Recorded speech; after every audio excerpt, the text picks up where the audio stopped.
Today we will play a clip from Francis Michael Bailey as he connects the dots between the relationship with businessman Ameir Ahmad and the PPP administration. You can listen and voice your opinions in the comments. This video is meant to highlight ongoing issues in Guyana. What's up, guys? Tonight we're going to do something I like to call breaking it down fine. So the gentleman behind me there is Mr. Ameir Ahmad. Through his business enterprises, Muhammad's enterprise, him and his father's family business, they were accused of gold smuggling, money laundering, and tax evasion. Consequent to that, the U.S. government placed sanctions on his business, and my understanding is that they're forbidden from doing business with any U.S. companies.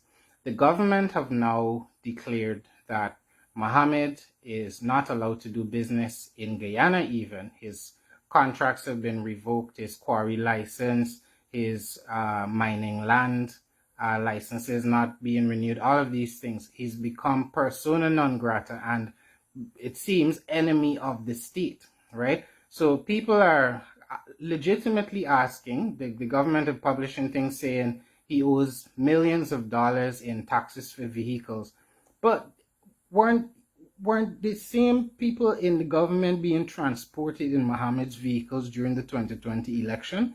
When he bought these vehicles and then took them out on the street, it's not like he was hiding them. They were by Giflan Mall, they were all around the place, people were taking pictures with them. Some of the same members of government were taking pictures with these vehicles that they loved so much. Didn't they know this man owed all this tax on the vehicles, right? They're also pretending as if Muhammad was the only person sanctioned. May Thomas, or the permanent secretary, that was involved in the case, was also sanctioned by the government. So on one hand, they're saying they don't do business with sanctioned individuals, but on the other hand, they made that person like an executive member of the party. She's still collecting a salary from the government. So you're doing business with sanctioned people and you're not doing business with sanctioned people. But this story goes much deeper than that. You see, the thing that made Ameir Ahmad the enemy of the state is what he's actually doing in this picture behind me, which is not based on how it appears. Checking my head for head louse. You find anything? No, it's actually, let me move my picture across. It's actually donating money and items to people in need, going to communities in need, chatting with people on the ground, and using some of the money, the same tax that he evaded or whatever, using some of that money to help people, to build houses for them, to buy things for them, get them on their feet, help them start businesses. And he's helped dozens and dozens and dozens of people. And this is arguably what has made him the enemy of the state. Now, okay, that's one thing. It's another thing to call him out for crimes that all of a sudden the government are aware of, as if there's not the faint whiff of hypocrisy in there. I mean, did nobody bother to go and read the actual accusations that were published? Let me just read a bit of it for you, right? To conceal and tell me how many times you hear the word government officials in this passage. To conceal their illegal activity and operate with impunity, Ameir and Muhammad's enterprise have engaged in extensive bribery schemes involving government officials in Guyana, including providing direct and recurring bribery payments to Guyanese government officials to ensure favorable treatment in criminal or civil matters that would otherwise suggest their involvement in criminal activity. In return, corrupt officials receive cash and gifts for incidents that are overlooked. Additionally, Muhammad's enterprise has paid bribes to corrupt Guyanese government officials to facilitate the award of government contracts. But the government are saying it's just Muhammad's. But the point is, they've gone beyond that. It's not good enough to attack the man in the press. My problem is the hypocrisy. I am not here as an apologist for Ameir Ahmad. I believe that if he did any crimes, and I've made this clear in many posts, if he did any crimes, he could be placed before the court, he should have a fair trial, and he should face whatever penalties are due. I believe also that there are many businessmen and women in this country that dodge their taxes, okay?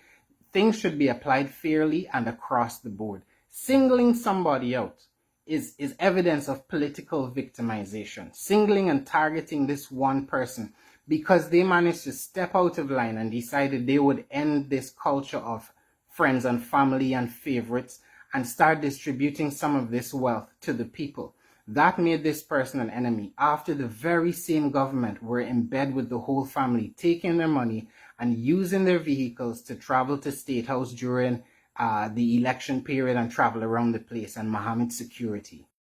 When this relationship started to turn sour is when we started to see the darkest side of the PPP government emerge. So in this clip above me here is where Bara Jagdeo, he would have been saying that, you know, Azruddin's father, maybe he used to play marbles with Chedi Jagan at some point, neglecting to mention the fact they've taken a lot of money from these people, the same people that they didn't know were involved in any illegal activity, though all of the sanctions would detail that they are the people that were involved in the illegal activity with the Mohammeds.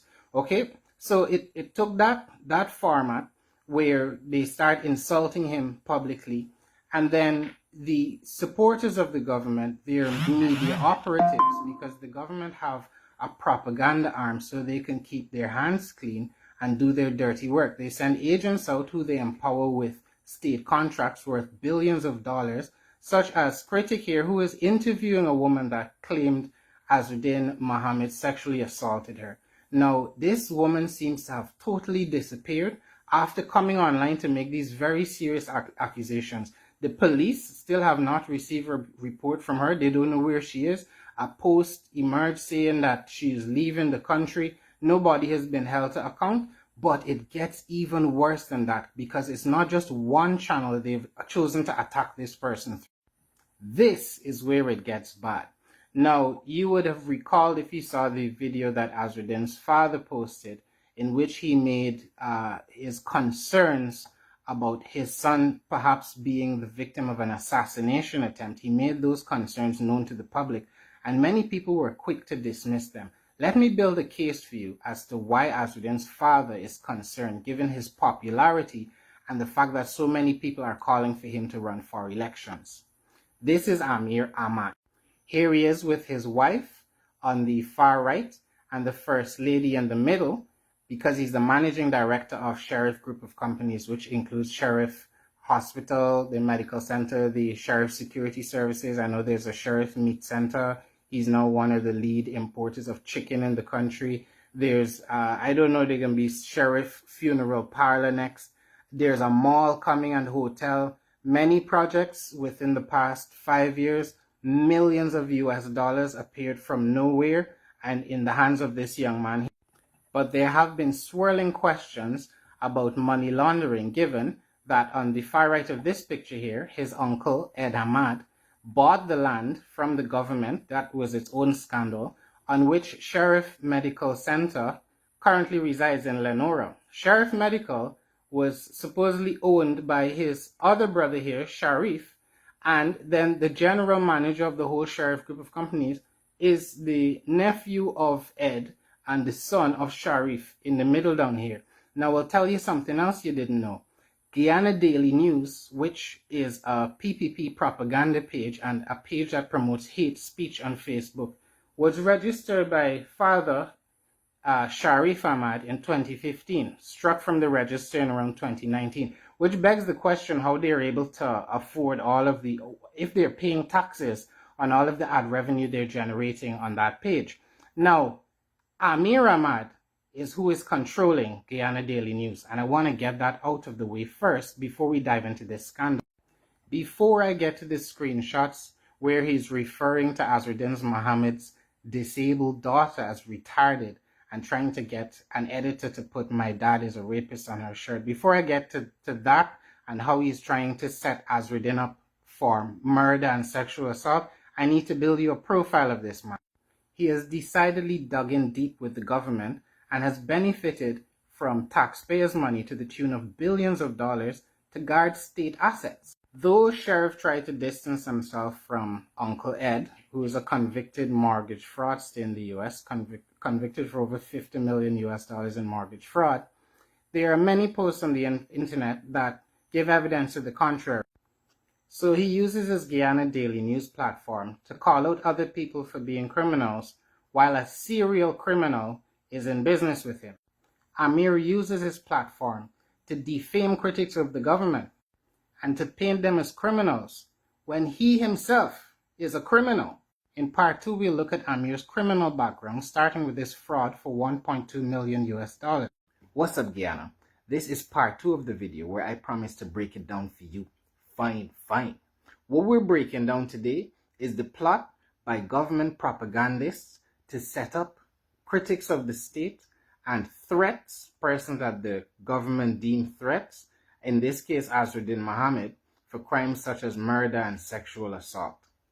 I would have explained in part 1 that having donated millions of dollars to the PPP, Mohammed became a persona non grata, an enemy of the state, after he decided to start giving some of his money to the people. Despite the very colorful pasts of our own politicians where it comes to corruption, it seems that the crimes that Mohammed is guilty of, or are, given that it's a family that's under attack, have suddenly been noticed by the government only years after coming into office and using the resources of the same family. You will remember this article from January 2nd, 2025, where Jagdeo promised to go hard against anyone seeking to challenge the PPP at the upcoming election. Given what I'm about to share with you next, you'll see this was quite an ominous warning from the Vice President way back in March 2024, where he warned political challengers, we will deal with them. But how? Well, that's where persons like Ameir Ahmad come in. Ameir Ahmad is the managing director of Sheriff Group of Companies. This business has sprung up in the last 5 years and provides services not only to Exxon and the oil and gas industry, but also to the government. They have been tasked with guarding a number of state assets. I mean, if you go up the highway to a random government sandpit, Sheriff is guarding it. If you're crossing the Demerara Harbor Bridge, Sheriff is guarding it. There's Sheriff Construction. This company, this man and his family have benefited to the tune of billions of dollars in taxpayer money. And that's why this is important. Not because of his company, but because of his page, Guyana Daily News. This would be the Facebook hate speech platform that is used by Ameir to defame and destroy critics of the government, which was registered by his father here on the left, Sharif Ahmad, in 2015. And is currently controlled by Ameir.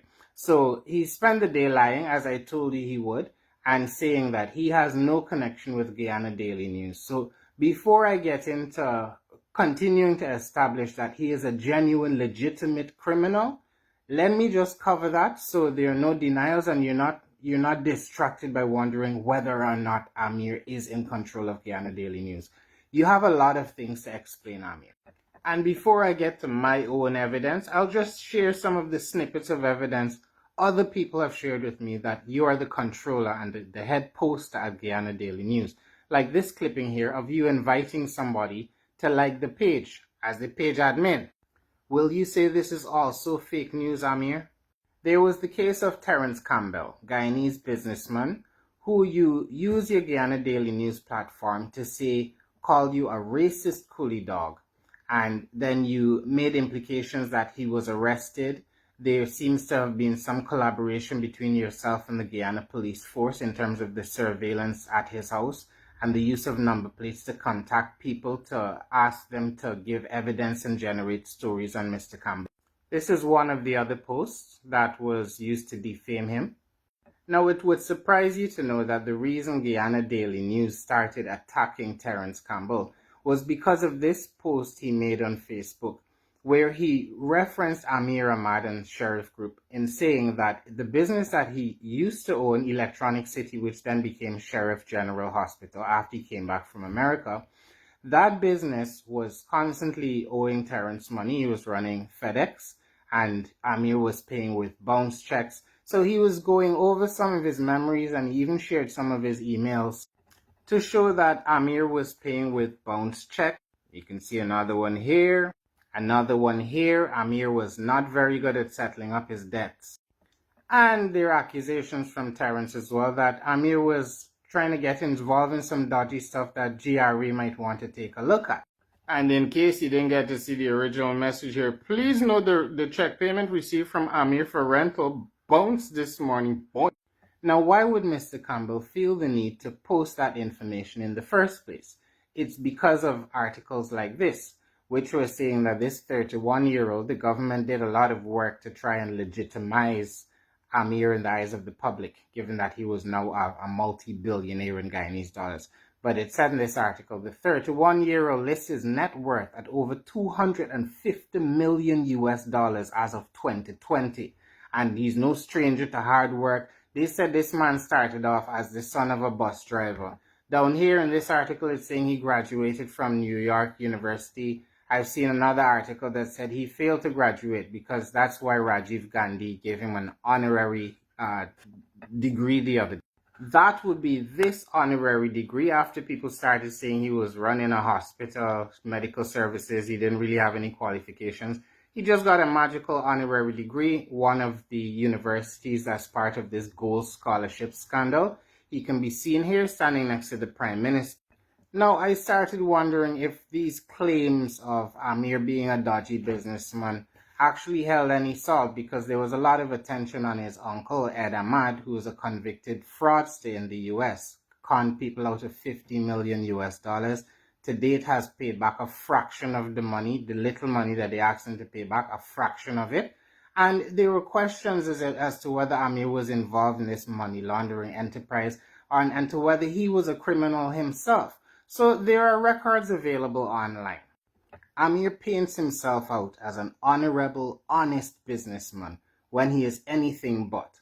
Now, this company here, Queensway Builders LLC, is registered to Ameir Ahmad in New York. So let me step away from the camera and just show you what you will find if you look for current active cases and past cases that have involved Ameir Ahmad, and ask yourself how the government could possibly put such a man in charge of a private army that more than likely will be asked to guard things like the ballot boxes, because they're already escorting senior members of the GDF, a crime family, as you will see now. Check this out. You will see judgment after judgment which are made against Ameir and his companies, and on a few occasions even involve his family members, such as his sister and his father, which are listed as John Doe 1 and John Doe 2 in this court document. Here we can see an order of reference and default judgment. Here again you can see entry of default judgment entered against Queensway Builders, Ameir Ahmad, last chance, blah, blah, blah, blah. And it's to the tune of hundreds of thousands of US dollars, over $1 million US dollars. I'm going to be placing all of these photos. I have probably 60 of these images. I'm going to be placing them in an album on Facebook, because despite trying to defame me and tarnish my reputation publicly, and though I've threatened him with a defamation lawsuit, Ameir has gone to report me to cybercrime for coming to the people to let you know that he is actually a criminal, right? So I'm posting my evidence, given that he has also been involved in this scandal with the assistant commissioner and allegations that he would have paid $8.5 million for a wedding. Then we had this statement saying Soko didn't have any statement from the commissioner saying he gave this money to the assistant commissioner and it came from. Though in one article, the assistant commissioner is saying he's received many personal gifts before becoming a policeman and throughout my tenure, and I understand this to be a cultural phenomenon in Guyana. They said they did, and then they said they didn't. Kind of reminiscent of Jagdir recently saying the government doesn't do any business with the Mohammeds. The Mohammed said, yes, you've been doing business with us. They're like, no, bring the proof. The proof. Look, they bring the proof. There are a number of cases featuring Ameir Ahmad, managing director of Sheriff Everything, that establish he is a criminal and he has defrauded people. In one case, the last case, he borrowed over $1 million US dollars, remortgaging properties, and fled the country and came back to Guyana with the people money and got him going to his house. They can't get hold of him. They ended up having to serve his father, leave a document in care of his father in a house. Then they end up having to foreclose in his house to sell it, because Ameir's in Guyana, posing as a billionaire, telling us his net worth is 200 and something million US, when he couldn't pay back a loan of just $1 million US dollars. And a few years earlier, he was given bounce checks to FedEx in Guyana. If Ameir is not behind Guyana Daily News, before we get to his other fabrications, I'm hoping he can explain this. Okay? Okay? Is it because of deep fake videos you've posted like this? All the money I'm gonna pay no VAT, I'm gonna pay no GRA. I think the people know enough now for us to start getting into the ways you've tried setting up Azruddin Mohammed. Ameir Ahmad has since released a statement on these allegations. Here is more from his press release statement. Statement from Ameir Ahmad, CEO of Sheriff Group. I, Ameir Ahmad, would like to inform the press that following allegations made by several individuals, namely Francis Michael Bailey, Azruddin Mohammed, Hannah Mohammed Camellia, and Hadiya Mohammed, against me, I have formally filed a complaint with the Guyana Police Force, GPF, today, Monday, March 17, 2025, for an investigation into the claims to be launched. I have successfully handed over several videos, photos, screenshots, etc., to investigators and was assured that the GPF would thoroughly investigate the matter. The allegations against me are false, and I will not take them lightly. I have consulted with several lawyers and initiated legal action against all the individuals mentioned. Ameir Ahmad.